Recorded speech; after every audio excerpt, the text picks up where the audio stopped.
Hai,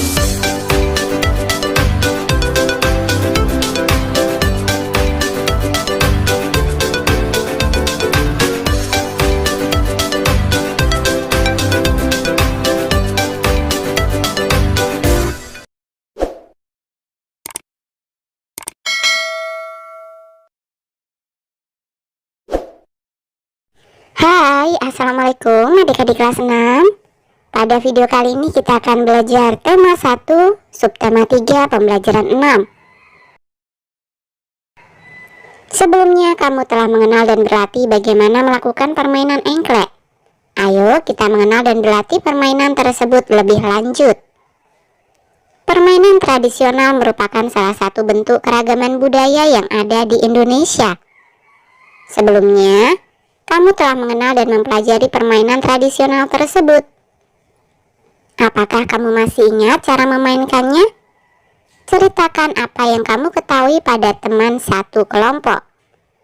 Tahukah kamu, permainan tradisional engklek dapat dimainkan dengan beberapa cara yang berbeda. Permainan tradisional engklek dikenal juga dengan istilah angklek atau ingkling. Permainan engklek merupakan permainan berjalan atau melompat dengan menggunakan satu kaki pada bidang datar dengan peraturan yang disederhanakan dan disepakati oleh para pemainnya. Permainan tradisional ini memiliki banyak variasi tergantung kesepakatan yang memainkannya. Berdasarkan penelitian ditemukan 43 jenis permainan engklek. Namanya pun berbeda-beda di tiap daerah. Istilah engklek yang biasa digunakan di daerah Jawa. Pola peta engklek ada 11 macam.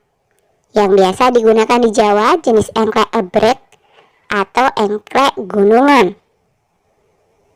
Bagaimana di tempat tinggalmu? Apakah kamu juga menemukan permainan sejenis engklek? Disebut apakah permainan engklek di lingkungan tempat tinggalmu? Sebelumnya, kamu juga telah belajar keterampilan dasar yang diperlukan dalam permainan engklek. Apa saja keterampilan dasar tersebut? Diskusikan secara berpasangan dan tuliskan hasilnya. Kelincahan dalam melompat, ketelitian agar tidak menginjak garis, dan kecerdasan saat memilih rumah. Salah satu alat yang digunakan dalam permainan engklek adalah gacu. Gacu tersebut dilemparkan ke kotak-kotak tertentu pada kotak-kotak yang terdapat pada pola sesuai aturan bermain. Pada permainan kali ini, kamu akan mempraktikkan memindahkan gacu dengan menendang. Perhatikan penjelasan dan peragaan dari guru. Selain itu, kamu akan bermain engklek dengan pola peta yang berbeda-beda. Sebelumnya, perhatikan pola peta engklek berikut. Pola pesawat, pola gunung, dan pola baling-baling. Nah, tulis pengalamanmu bermain engklek bersama teman-temanmu dengan menjawab pertanyaan berikut. 1. Keterampilan dasar apa saja yang kamu perlukan dalam bermain engklek? Jelaskan. Ada 3 gerak dasar yang diperlukan, yaitu kelincahan, ketelitian, dan kecerdasan. Kelincahan saat melompat, ketelitian agar tidak menginjak garis, kemudian kecerdasan saat memilih rumah atau kotak dalam permainan engklek. 2. Apakah kamu dapat melakukan keterampilan dasar tersebut dengan baik? Jelaskan. Ya, saya dapat melakukan keterampilan dasar tersebut, terutama soal kelincahan.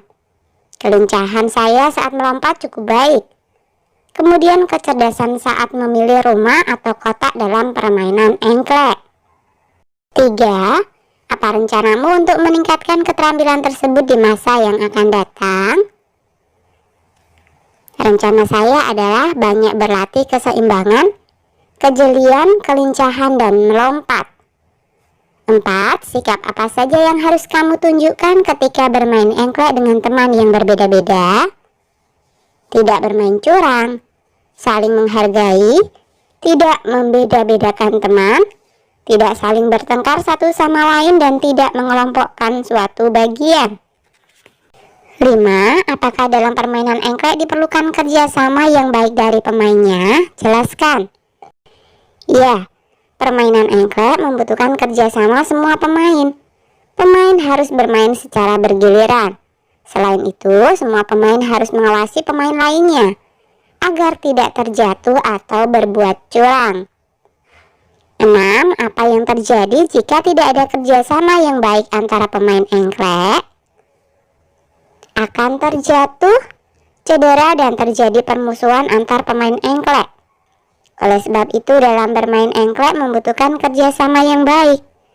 Dalam permainan ini, seorang pemain juga harus siap kalah dan menang, sehingga tidak terjadi pertengkaran. Nah, diskusikan jawabanmu dengan teman dalam kelompok. Tentunya kamu masih ingat cerita tentang sikap membantu bersama. Apakah kamu masih ingat gagasan pokok tentang cerita tersebut? Diskusikan hal tersebut secara berpasangan dengan temanmu. Sekarang, dengarkan gurumu membacakan kembali cerita tersebut.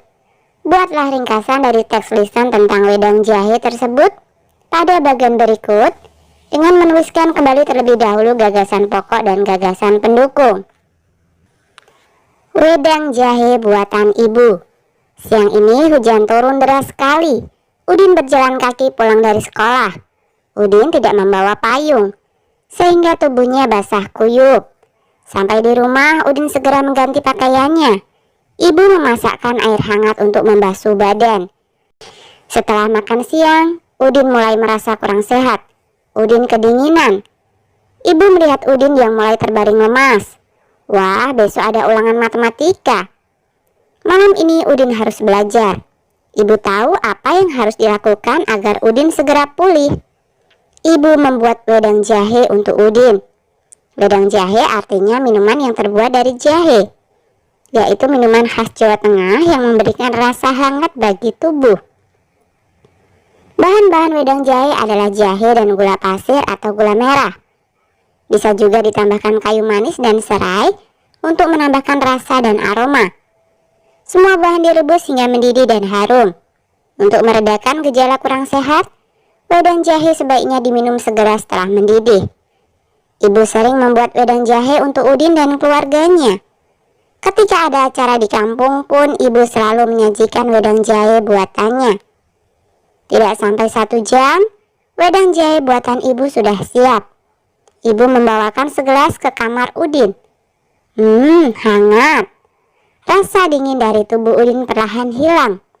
Malam itu Udin pun bisa melanjutkan belajar matematika untuk menghadapi ulangan besok. Minuman tradisional Indonesia memang mengagumkan, enak dan sehat bagi tubuh. Paragraf 1, gagasan pokoknya wedang jahe adalah minuman yang terbuat dari jahe khas Jawa Tengah yang memberikan rasa hangat bagi tubuh. Gagasan pendukungnya: 1. Udin kehujanan saat pulang dari sekolah. Ia kemudian merasa kurang sehat dan kedinginan. 2. Ibu membuatkan wedang jahe untuk Udin agar segera pulih. Paragraf 2, gagasan pokoknya: bahan-bahan wedang jahe adalah jahe dan gula pasir atau gula merah. Gagasan pendukungnya: 1. Bahan tambahan berupa kayu manis dan serai untuk menambahkan rasa dan aroma. 2. Semua bahan direbus hingga mendidih dan harum. Untuk meredakan gejala kurang sehat, wedang jahe sebaiknya diminum segera setelah mendidih. Paragraf 3, gagasan pokoknya: wedang jahe buatan ibu sudah siap. Gagasan pendukungnya: 1. Udin meminum wedang jahe buatan ibu. 2. Rasa dingin dari tubuh Udin perlahan menghilang. 3. Udin bisa tetap belajar matematika untuk ulangan besok. Ringkasannya: Udin kehujanan saat pulang sekolah yang membuat tubuhnya basah kuyup. Udin merasa kurang sehat dan kedinginan. Udin terbaring lemas sehingga ibu membuatkan wedang jahe agar Udin segera pulih. Wedang jahe terbuat dari jahe dan gula pasir atau gula merah. Bisa juga dengan menambahkan kayu manis dan serai. Wedang jahe paling baik diminum segera setelah mendidih. Setelah Udin meminum wedang jahe buatan ibu, Udin merasa tubuhnya hangat dan rasa dingin perlahan menghilang, sehingga Udin bisa tetap belajar untuk menghadapi ulangan. Tuhan Yang Maha Esa menganugerahi kita keragaman, yaitu keragaman suku, agama, sosial, dan budaya, hingga makanan tradisional. Keragaman tersebut perlu kita hargai dan syukuri. 1. Bagaimana caramu bersyukur atas keberagaman yang ada? Jelaskan. Menghargai, melestarikan, dan menjaga apa yang diberikan Tuhan kepada kita. 2. Apa manfaat yang kamu peroleh dari keberagaman yang ada? Keberagaman yang ada bermanfaat untuk alat pemersatu bangsa dan menumbuhkan sikap nasionalisme.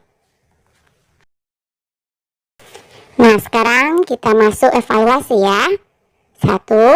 Ukur masing-masing sudut pada bangun berikut menggunakan busur. Catat hasilnya pada tabel. Gambar A. Sudut A besarnya adalah 70 derajat. Sudut B besarnya 45 derajat dan sudut C 65 derajat. Gambar B. Sudut D besarnya adalah 110 derajat. Sudut E besarnya 23 derajat dan sudut F besarnya 47 derajat. Gambar C. Sudut G besarnya 45 derajat. Sudut H besarnya 135 derajat. Sudut L besarnya adalah 45 derajat dan sudut K besarnya adalah 135 derajat. Kemudian gambar D, sudut M besarnya adalah 115 derajat. Sudut N besarnya 65 derajat. Sudut P besarnya adalah 90 derajat dan sudut H besarnya juga 90 derajat. Nah, tentukan besar masing-masing sudut bangun berikut tanpa mengukur. Nah, gambar yang pertama ini adalah segitiga.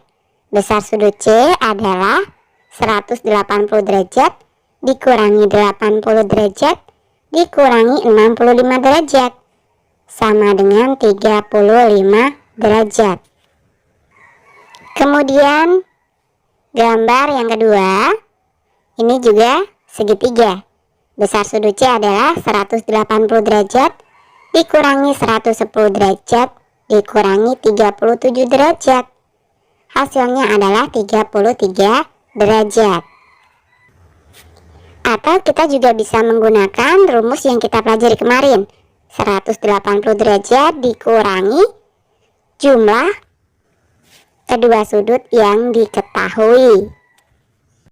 Kemudian gambar yang ketiga adalah segi 4.